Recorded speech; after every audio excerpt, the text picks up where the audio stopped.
In the heart of London, where the ancient stones of Buckingham Palace stand as sentinels of history, a woman of immense wealth and influence believed that her power could bend the world to her will. Victoria Blackwood, a name synonymous with boardrooms and billion-dollar deals, moved through life as if every door would open at her command. Every obstacle would crumble beneath her wealth. But on a sunlit afternoon, in the shadow of the palace's golden gates, she would learn a lesson that no amount of money could buy, a lesson about honor, loyalty, and the quiet strength that no force can break. In just a few fleeting minutes, the world would witness a clash, not of weapons, but of values, and Victoria would discover that some things, some truths are worth more than gold. The day is radiant, the sky a brilliant blue, with wisps of clouds drifting lazily above the city. Buckingham Palace gleams in the sunlight, its facade a tapestry of cream-colored stone and intricate ironwork. The Union Jack flutters proudly atop its flagpole, a symbol of a nation's enduring spirit.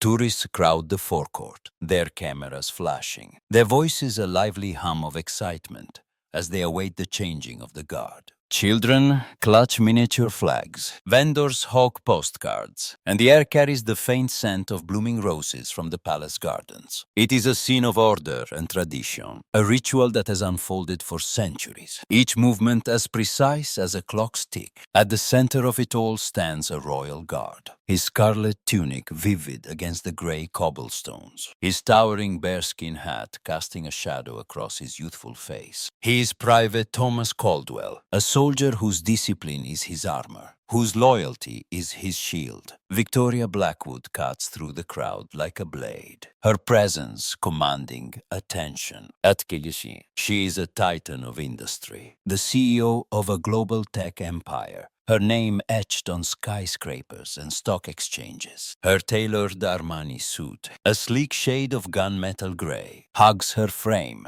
its sharp lines mirroring her unyielding demeanor. Her heels click sharply against the pavement, each step a declaration of authority. Her dark hair is pulled into a flawless chignon, her emerald eyes cold and calculating, scanning the world as if it exists to serve her. She is in London for a high-stakes merger, her schedule a whirlwind of meetings and galas. But today, she has paused to visit the palace, drawn by its prestige and the chance to assert her dominance in yet another arena. To Victoria, everything is a transaction, every interaction a chance to win. As she approaches the palace gates, the crowd parts instinctively, sensing her aura of power. Her assistant, a nervous young man clutching a tablet, trails behind, struggling to keep pace. Victoria's eyes lock onto the guard.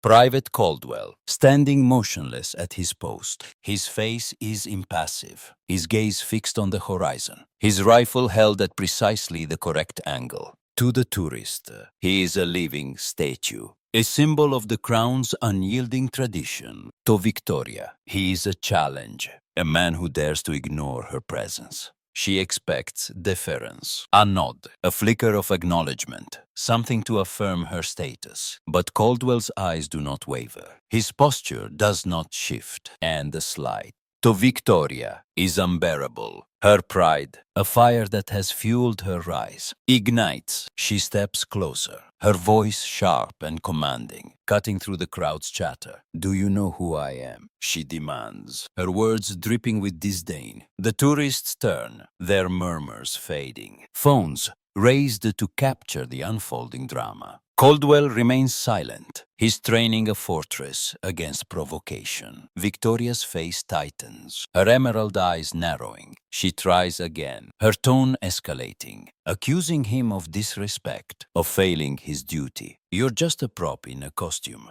she snaps, her voice loud enough to draw gasps from the crowd. She threatens to call his superiors, to have him dismissed. to make him regret crossing her. The crowd grows tense, some whispering in disapproval, others watching in stunned silence. A mother pulls her child closer. A vendor pauses mid-sale, and the air crackles with anticipation. Victoria's anger boils over, her sense of entitlement blinding her to the consequences. She snaps open her designer handbag, her movement swift and deliberate, and pulls out a stun gun. A sleek, black device, its presence jarring in the context of this historic stage. The crowd gasps, a collective intake of breath. As she brandishes it, her voice a low hiss. Move, or I'll make you. The threat hangs in the air, a violation of the unspoken rules that govern this sacred space. Tourists back away, some shouting for security, others frozen in disbelief. The stun gun hums faintly, its electric promise a stark contrast to the guard's stoic calm. Victoria, in her fury, believes she holds the power, that her wealth, her status, her weapon will force compliance. She is wrong. Under the blazing midday sun, Victoria presses the stun gun against Caldwell's side, the electric jolt crackling through his uniform. The crowd cries out, expecting collapse. Chaos, surrender. But Caldwell does not falter. His body tenses, a ripple of pain crossing his face. But he remains standing, his posture unbroken, his eyes unyielding. Not a word escapes his lips, not a groan, not a flinch. The stun gun's charge, meant to subdue, meets a will forged in trials. Victoria cannot comprehend. The crowd watches, awestruck, as the guard stands like a pillar. His resilience, a silent rebuke to her arrogance. Victoria's confidence wavers, her hand trembling as she realizes her power has failed her. She steps back, the stun gun slipping from her grasp, her face a mask of shock and disbelief. The tension peaks as Caldwell moves, his actions swift and precise. With the grace of a man trained for battle, he seizes Victoria's wrist, his grip firm but controlled, and disarms her in a single, fluid motion. The stun gun clatters to the cobblestones, its threat extinguished. The crowd gasps again, but this time it is admiration, not fear, that colors their voices. Caldwell does not strike, does not shout, does not retaliate. He simply holds her wrist, his eyes locking onto hers. A silent command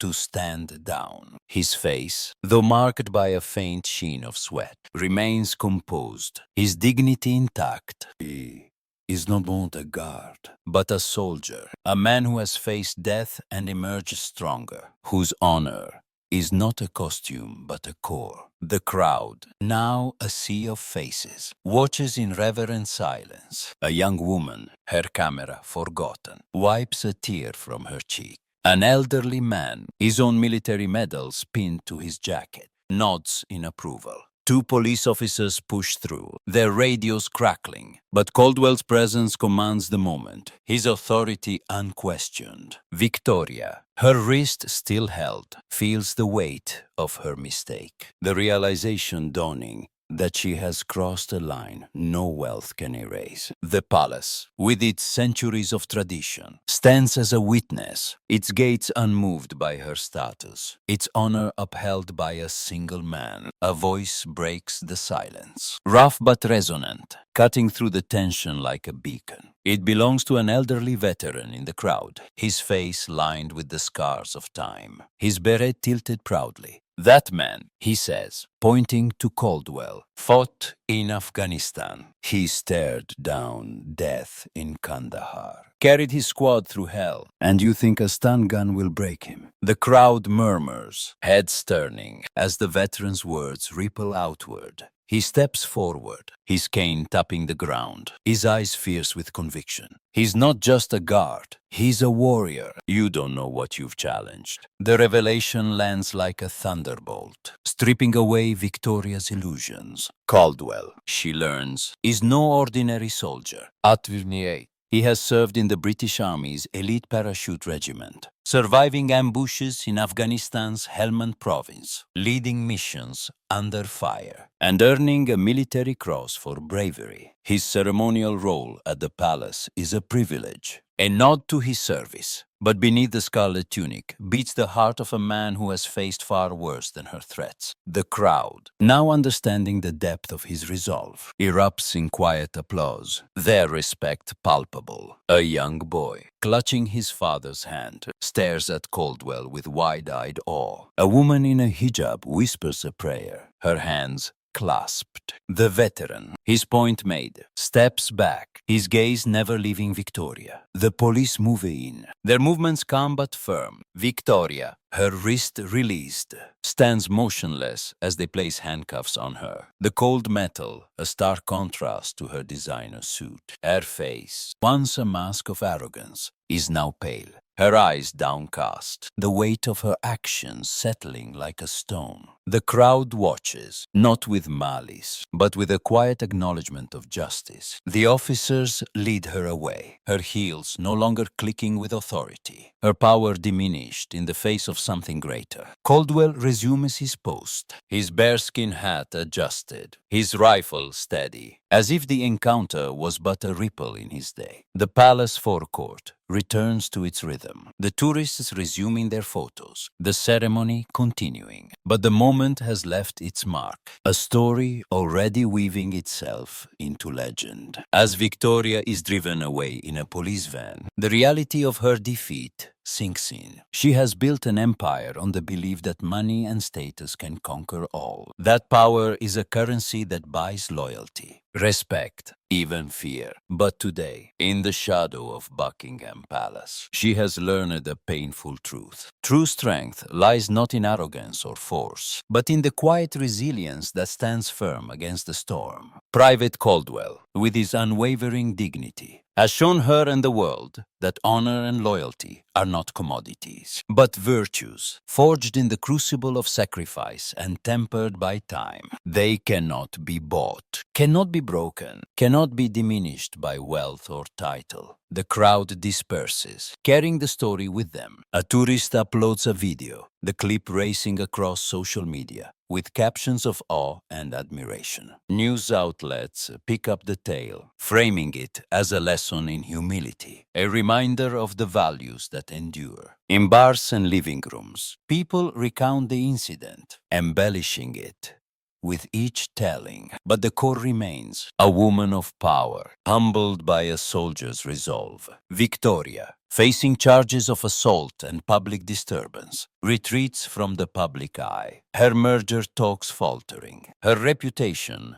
tarnished. She spends sleepless nights replaying the moment, the veteran's words echoing in her mind. The guard's eyes a mirror to her own flaws. Caldwell, meanwhile, returns to his duties, his life unchanged by the spotlight. His comrades in the barracks offer quiet nods, their respect unspoken but profound. His commanding officer, aware of the incident, commends his restraint, noting it as a testament to the guard's honor. Caldwell thinks of his time in Afghanistan, of the men he lost, the promises he made to live with purpose. The encounter with Victoria is but a moment, a test he passed without fanfare, a reminder that his strength lies not in what he says, but in what he does. He stands guard the next day, the sun rising over the palace, his silhouette a symbol of something eternal. The veteran, whose voice turned the tide, returns to his small flat in East London,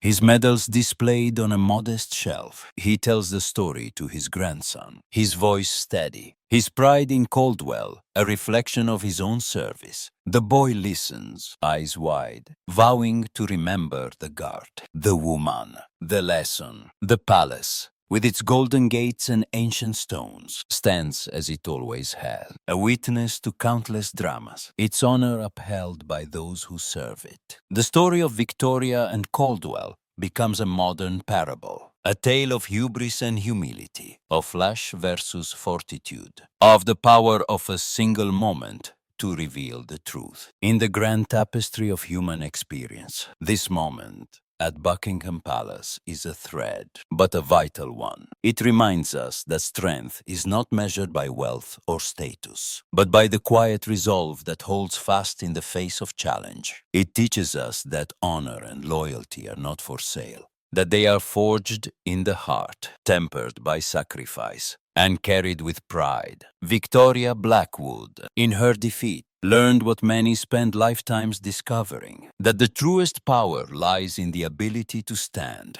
to endure, to embody the values that time cannot erode. Private Caldwell, with his silent strength, became her teacher, and in doing so, our beacon for us all. Have you ever witnessed resilience triumph over arrogance? Have you seen a moment where quiet strength outshone loud pride? Share your story in the comments below. Let us know what moved you, what taught you, what stays with you still. If this story stirred your soul, hit that subscribe button and ring the bell. Join us for more tales of courage, honor, and the moments that remind us what it means to be human. Every single day. Santi.